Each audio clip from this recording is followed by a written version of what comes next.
Sa video na to, magfo-focus tayo sa rational equations and inequalities. Okay.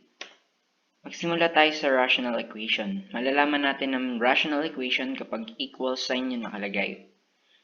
So, paano natin isosolve to? Ang una natin gagawin ay hahanapin natin yung LCM nila.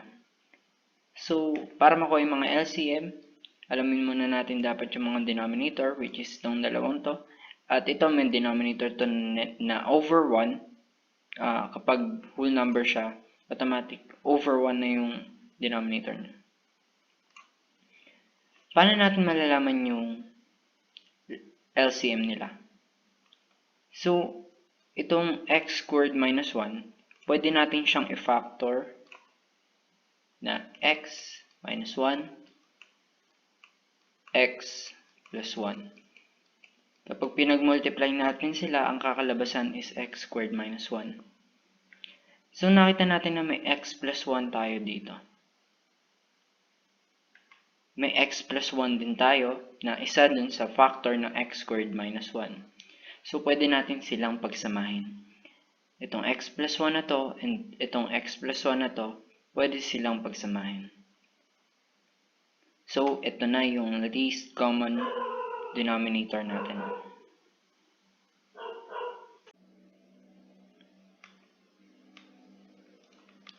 So, nakuha na natin yung least common denominator natin.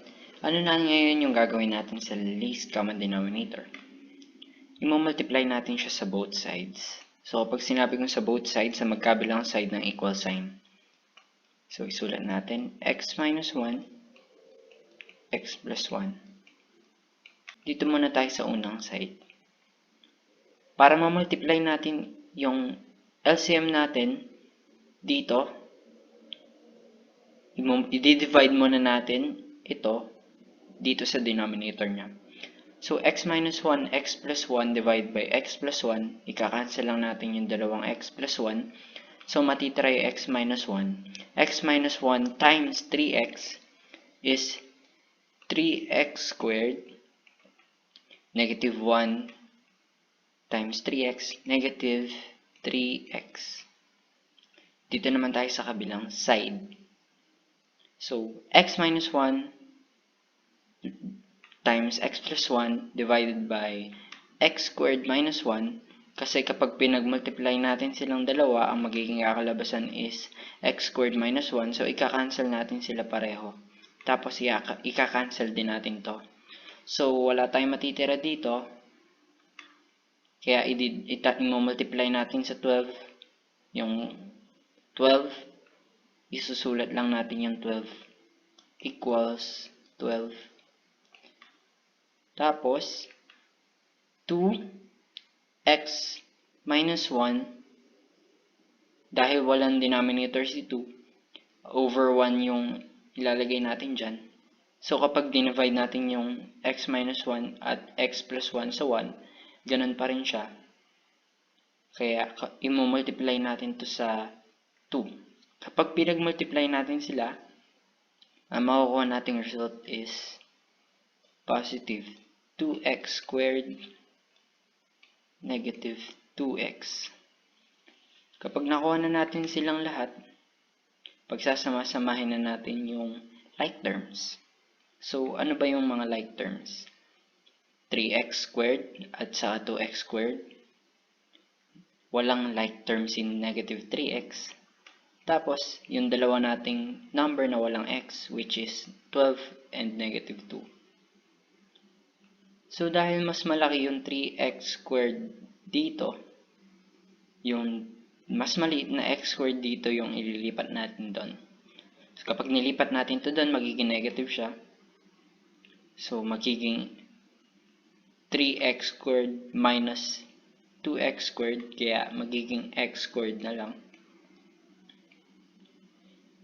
Minus 3x, i-relate lang natin siya. Kapag pinag-add natin yung 12 at saka yung negative 2, makakukuha nating sagot is positive 10. Ngayon yung positive 10 na yun, ililipat din natin siya sa kabila ng equal sign kasi nandun lahat ng ibang number. ililipat natin siya. So, mula sa positive 10, magiging negative 10. Ngayon, paano natin ma-factor out? Para ma-factor out natin siya, mag-iisip tayo ng dalawang number na kapag pinag-multiply, ang kakalabasan is negative 10. Pero pag pinag-add, ang kakalabasan is negative 3.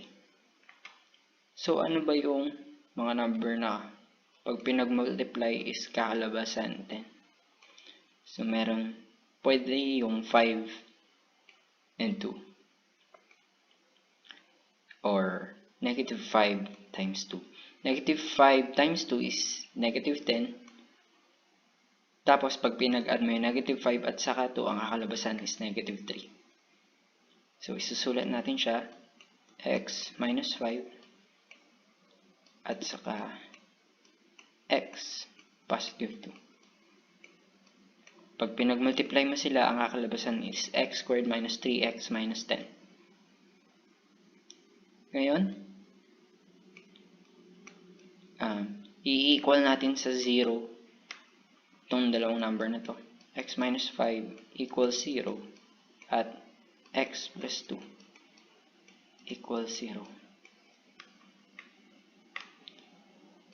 X equals 5. Tapos, x equals negative 2.